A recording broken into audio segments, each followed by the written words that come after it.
Olá! Vamos mergulhar juntos numa ideia fascinante: os superpoderes secretos que todo mundo tem. Não é sobre voar ou ler mentes, mas algo muito mais profundo, que define o jeito como cada um de nós enxerga o mundo. A gente vai descobrir por que a mesma realidade pode parecer mas tão diferente para cada pessoa. Já aconteceu de tentar descrever algo para alguém e perceber que a pessoa viu uma coisa totalmente diferente? Isso não é sobre quem está certo ou errado, viu? A questão é que as pessoas rodam sistemas operacionais mentais diferentes. E é exatamente isso que a gente vai desvendar agora. Para entender esses sistemas, vamos imaginar duas figuras, o detetive e o mágico. Eles representam as duas formas principais que a gente tem de coletar informações. E olha, cada um de nós tem uma preferência bem clara por um desses superpoderes. A diferença entre eles é simples, mas nossa, como é poderosa. O detetive foca no aqui e agora. O superpoder dele são os cinco sentidos. Ele vê fatos, detalhes, o que é concreto, o que dá para tocar. Já o mágico, ele olha para a mesma coisa e vê o que poderia ser. Ele usa a imaginação para encontrar significados escondidos, conexões, possibilidades futuras. É o real contra o possível. E essa diferença aparece em absolutamente tudo. Dá uma olhada aqui na tabela. O detetive usa uma linguagem literal, descrevendo o que ele vê. Um copo é um copo. Já para o mágico, a linguagem é cheia de metáforas. Aquele mesmíssimo copo pode ser um castelo, um foguete, uma ideia maluca. Um vive no presente, o outro vive lá no futuro. E é aqui que a teoria vira prática. Pega uns blocos de montar. Se você der para um detetive, ele vai seguir o manual à risca com perfeição. Agora dê os mesmos blocos para um mágico e de repente nasce algo totalmente novo que nem estava na caixa. Se os dois olham para as nuvens, um vê a previsão do tempo, o outro um dragão. E o mais legal, nenhum dos dois está errado. São só superpoderes diferentes em ação. Agora, vamos fazer o seguinte: vamos dar um zoom bem de perto em um tipo específico de detetive. Um arquétipo que a gente pode chamar de o capitão. O capitão é aquela pessoa que a gente conhece, né? Que entra num lugar e naturalmente começa a organizar tudo. É alguém que valoriza a estrutura, ordem e principalmente métodos que já foram testados e aprovados. Para o capitão, não tem tempo a perder. O lema é fazer o que precisa ser feito e fazer bem feito. Mas qual é exatamente o superpoder do capitão?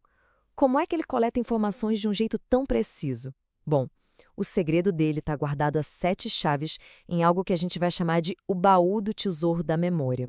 O nome técnico para isso é sensação introvertida, ou SI. Mas calma, o que isso quer dizer na vida real? Significa que o capitão não vê o mundo só como ele é agora. Ele compara tudo o tempo todo com um arquivo interno gigante de tudo que ele já viveu. Então, o ponto principal é esse. Esquece o termo técnico por um segundo. A melhor maneira de pensar nisso é como um incrível baú do tesouro que fica dentro da pessoa. Cada experiência, cada lição, cada sensação é guardada lá dentro, como se fosse uma foto super detalhada ou um mapa valioso. E como é que esse baú funciona? É bem simples.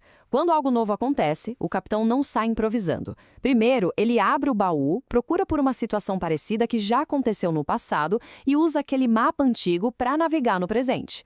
A chave de tudo é essa comparação constante. O agora contra um passado que já se provou confiável. Ok, a ideia do baú do tesouro é legal, mas como isso funciona na prática, no dia a dia? Vamos ver como esse superpoder se manifesta em 3 pilares da vida do capitão. O primeiro pilar, rotina. Para muita gente, rotina soa como algo chato, né? Mas para o capitão, de jeito nenhum. Rotina é segurança. Pensa num trem nos trilhos. Ele segue um caminho que já foi testado, garantindo que ele vai chegar no destino de forma segura e eficiente. A rotina é isso, é usar os mapas do baú que já deram certo antes. Segundo pilar, ordem. Lembra daquelas fotos guardadas no baú do tesouro? Elas são em altíssima resolução. Isso quer dizer que o capitão tem uma planta mental de como as coisas deveriam ser. Se uma almofada está 1 centímetro fora do lugar, o alarme interno dele dispara na hora. É como se ele estivesse jogando um jogo dos 7 erros com a realidade o tempo todo. E o terceiro pilar, conforto. O baú não guarda só fatos, ele guarda também sensações físicas.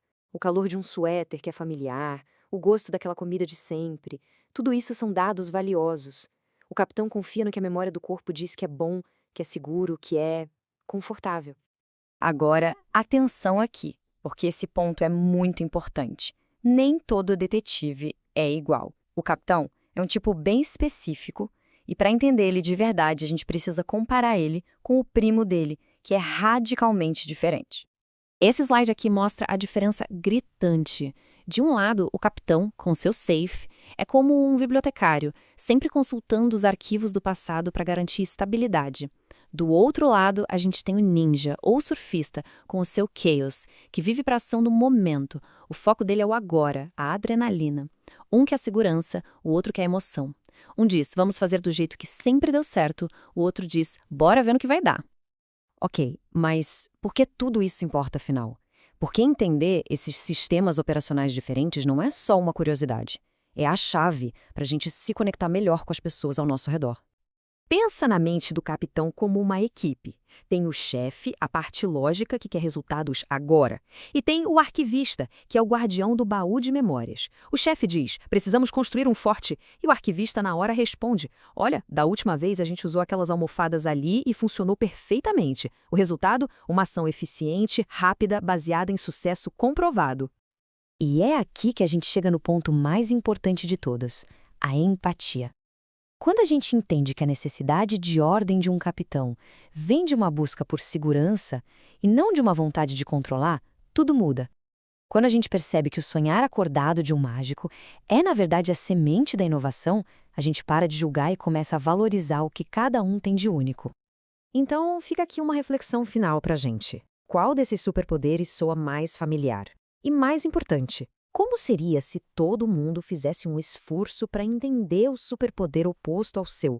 Como isso poderia transformar o jeito que as pessoas se comunicam, trabalham juntas e se conectam? A resposta para isso pode ser a chave para relações muito mais fortes e compreensivas.